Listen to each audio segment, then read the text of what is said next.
Vous avez besoin d'un espace publicitaire pour faire connaître votre société ou vos produits? Seul Guérit TV Monde peut vous satisfaire. Pour tout renseignement, contactez le 00229 91 19 10 10. Guérit TV Monde, le leader des web TV.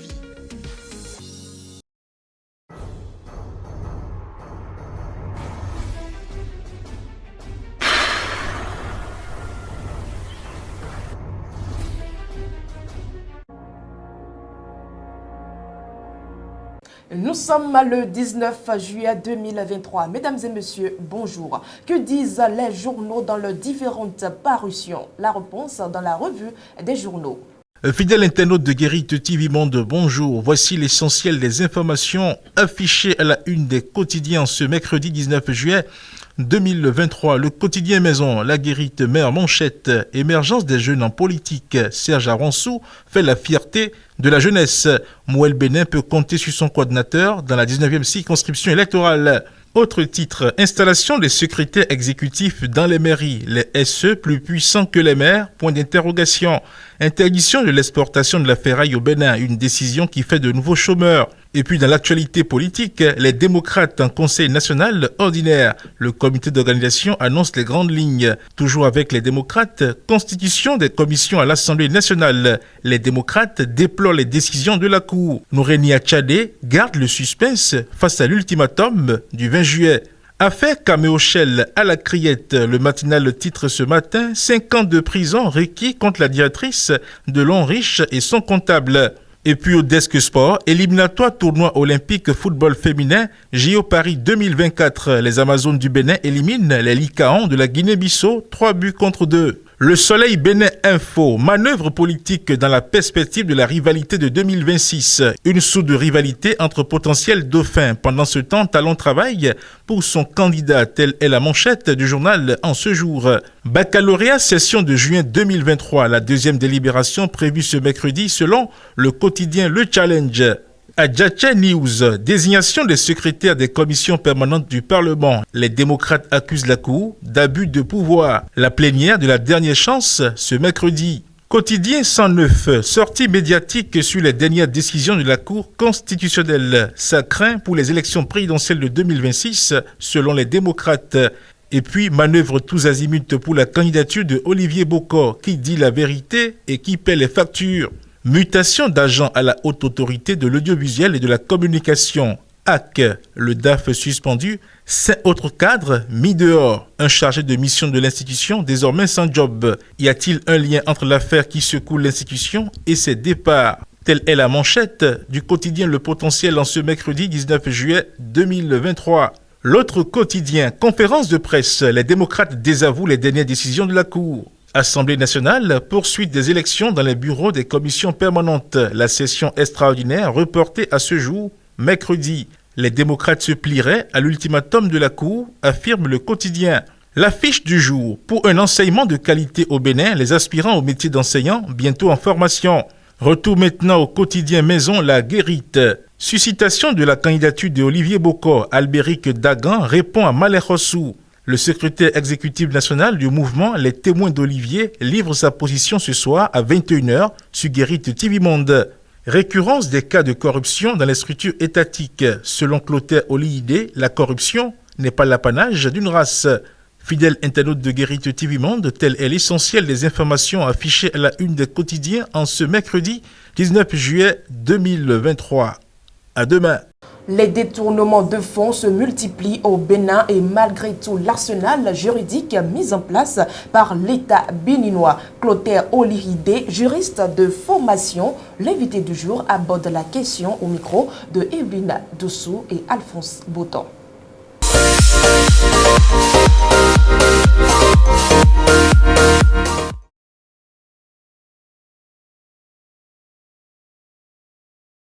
Lorsque vous voyez aujourd'hui au niveau de notre État, vous vous rendez compte qu'il y a quand même un certain nombre de mécanismes qui ont été mis en place, que ce soit pour prévenir ou pour sanctionner le phénomène.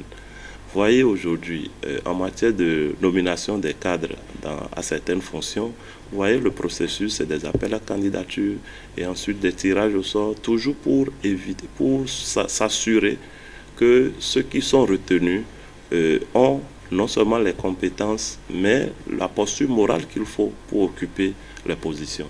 Ça, c'est pour prévenir la corruption. Vous avez également d'autres dispositifs, comme par exemple la mise en place des inspections au niveau des ministères. Vous voyez, il y a un troisième aspect que je ne vais pas occulter, c'est que vous avez vu qu'à l'avènement du président Talon, il a essayé de revoir à la hausse les rémunérations de certains hauts fonctionnaires. Parce qu'il a estimé que lorsque vous êtes dans certaines postures et qu'on ne vous met pas à l'aise, vous avez tendance à mettre la main dans ce qui ne vous appartient pas. Le dernier élément aussi qui est important, c'est aujourd'hui la digitalisation des services publics. Donc, avec tout ce dispositif mis en place pour prévenir la corruption, avec la CRIET qui est aujourd'hui un instrument pour réprimer les cas de corruption avérés, je me dis que l'État quand même joue sa partition. Si l'État joue sa partition et que les hommes ne jouent pas la leur, malheureusement, on aura toujours à déplorer de ces cas-là. Mais je pense qu'il s'agit de ne pas se décourager, de continuer à faire fonctionner ces mécanismes-là, mais aussi et surtout de travailler sur l'éducation. Parce que c'est ça en fait la clé.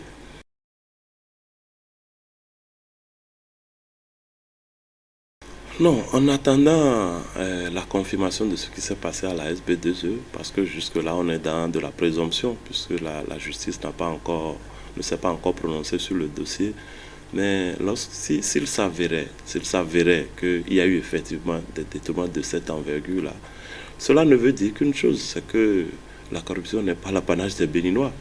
C'est pour ça que je disais que c'est inhérent à l'éducation de chacun.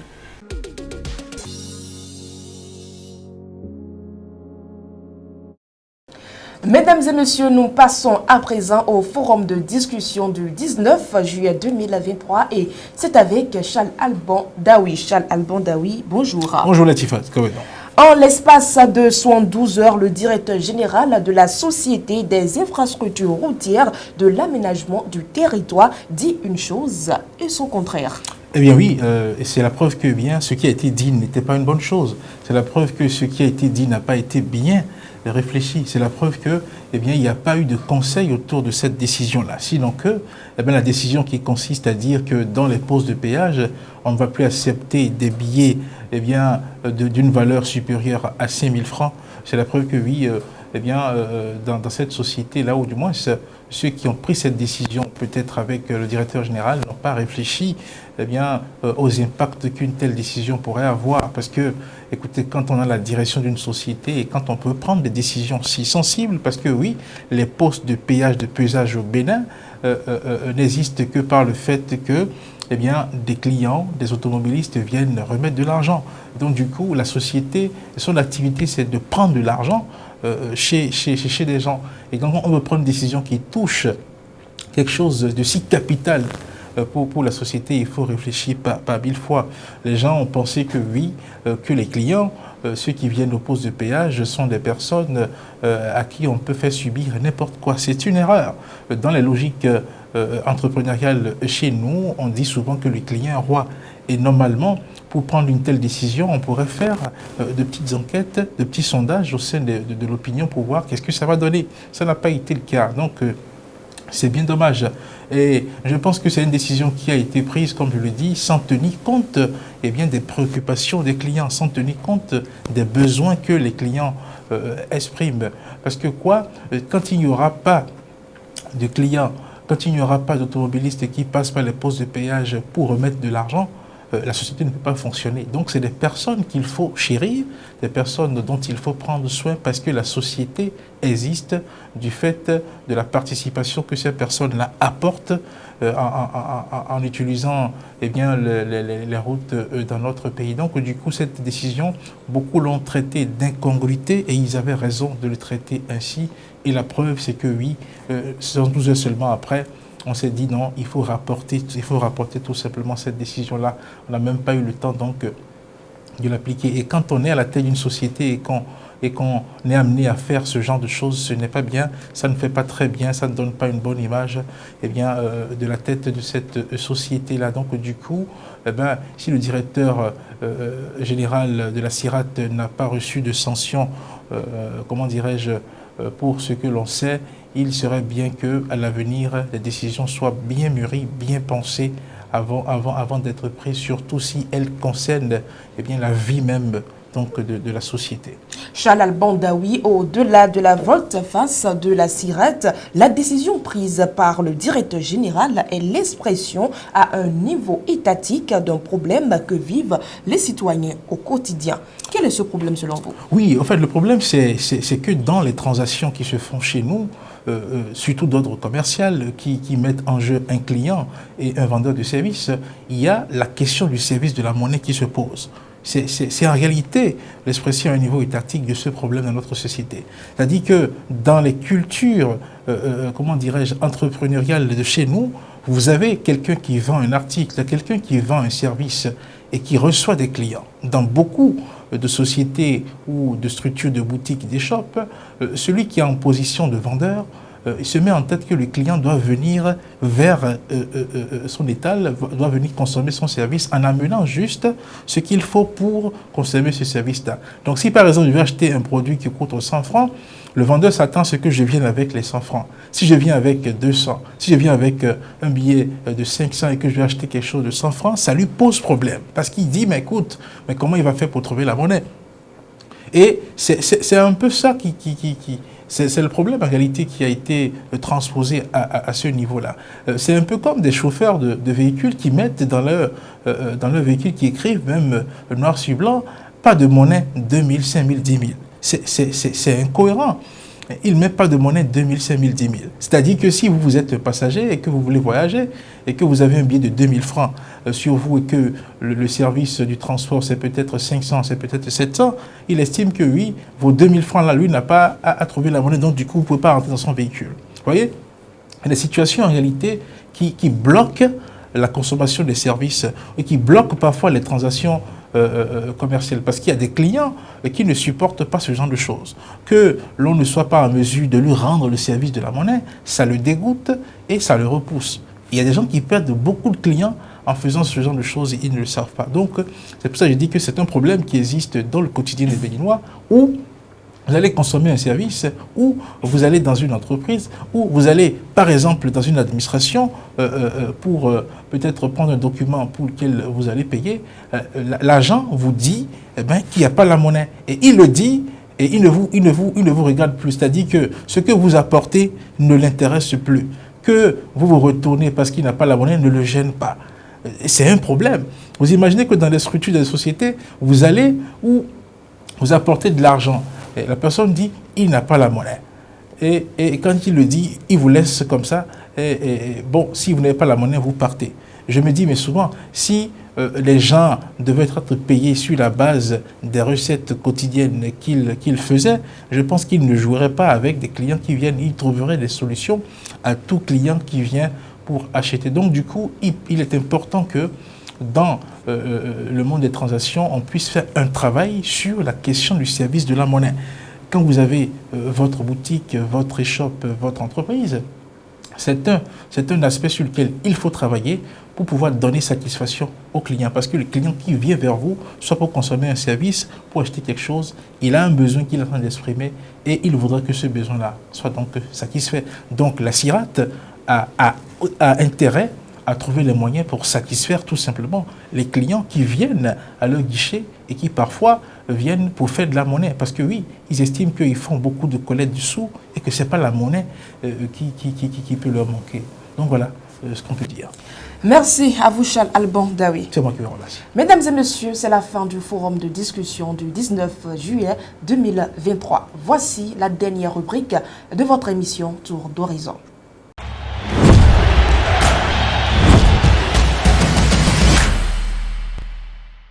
Et nous retrouvons dans un instant Evelyne Dossou dans la page sportive.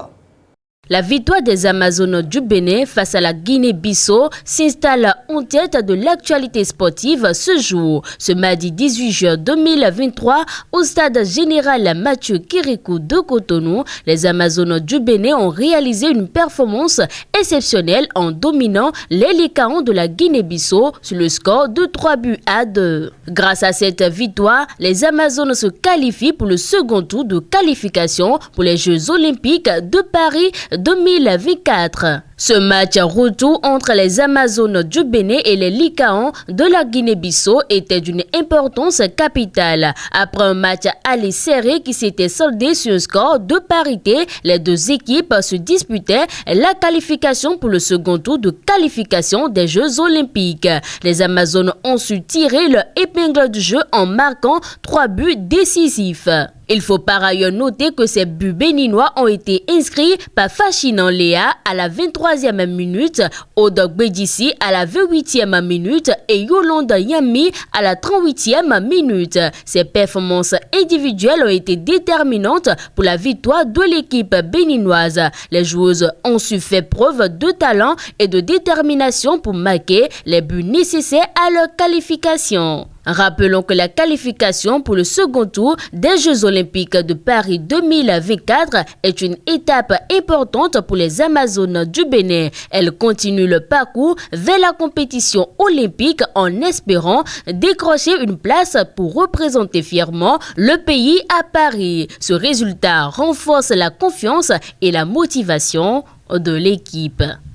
Mesdames et messieurs, ne marchons pas avec n'importe qui parce que nous nous sentons seuls. Marchons avec des personnes qui ont un impact positif dans notre vie. Sur ce, excellente journée à vous et merci de votre aimable fidélité à votre émission Tour d'Horizon.